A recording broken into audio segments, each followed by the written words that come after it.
آداب قارئین، میں ہوں عبدالحی خان۔ پروگرام فکر و عمل میں آپ کا خیر مقدم ہے۔ آج کا موضوع ہے پسماندہ مسلمان۔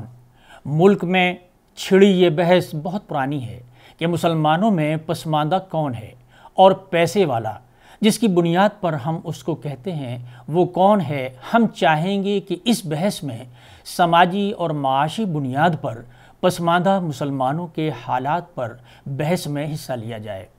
دراصل قوموں میں امیر اور غریب کا فرق ہمیشہ ہی رہا ہے اور ابھی بھی یہ جاری ہے۔ ظاہر ہے جس گروپ کے پاس دولت کی طاقت نہیں ہوگی وہ ہمیشہ ہی پسماندہ رہے گا۔ ضرورت ہے اس کی پسماندگی کو دور کرنے کی۔ انگریزوں کے دور سے ہی پسماندہ مسلمانوں کا مسئلہ اٹھایا جاتا رہا ہے۔ 1935 کے حکومت ہند کے ایکٹ میں پسماندہ کا معاملہ اٹھا کر ان کو ریزرویشن دینے کا مطالبہ کیا گیا تھا۔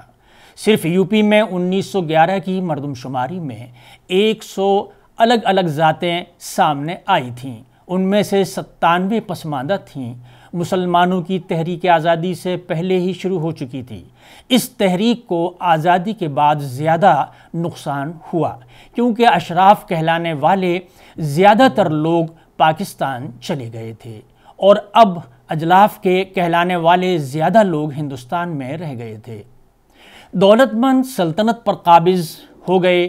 1931 سے متعلق ایک رپورٹ بتاتی ہے کہ بڑی تعداد میں بہار اور یو پی میں دو قومی نظریے کی بنیاد پر سلطنت کی مخالفت کی گئی تھی اور اس میں تقریباً 50,000 بنکروں نے حصہ لیا تھا۔ زیادہ تر پسماندہ مسلمان تقسیم کے خلاف تھے۔ آزادی کے بعد سے اب تک پیشے کی بنیاد پر کمزور کہلانے والوں کو عام طور پر پسماندہ کہنا شروع کر دیا اور ان کو وہ بنیادی سہولتیں بھی نہیں ملیں جو برادران وطن کو پسماندہ زمرے میں ملتی تھیں۔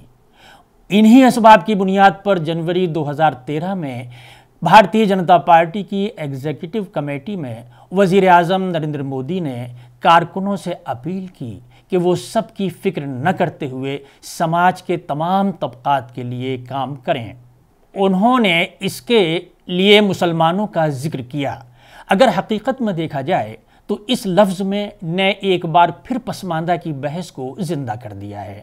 اس میں کوئی حرج نہیں کہ اگر سماج میں غربت یا پیشے کی بنیاد پر کوئی طبقہ یا گروہ غریب پسماندہ ہے تو اس کے ساتھ برابری کا سلوک کیا جائے، اس کی معاشی حالت کو بہتر بنانے کی فکر کی جائے تاکہ پسماندگی کے احساس سے اس کو باہر نکالا جائے۔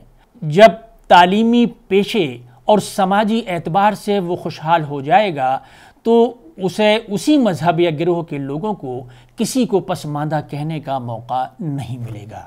اس میں کوئی شک نہیں کہ مسلمانوں میں خصوصاً ہندوستان میں ذات برادری کا نظام بہت مضبوط ہے۔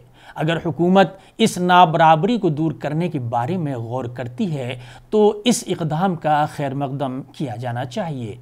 یہ یوں تو ہندوستانی مسلمانوں کی آبادی اس 80% بتائی جاتی ہے۔ اگر ایسا درست ہے تو ان کی قیادت کرنے والے لیڈروں کو آگے آ کر سرکاری اسکیموں کا فائدہ اٹھانا چاہیے۔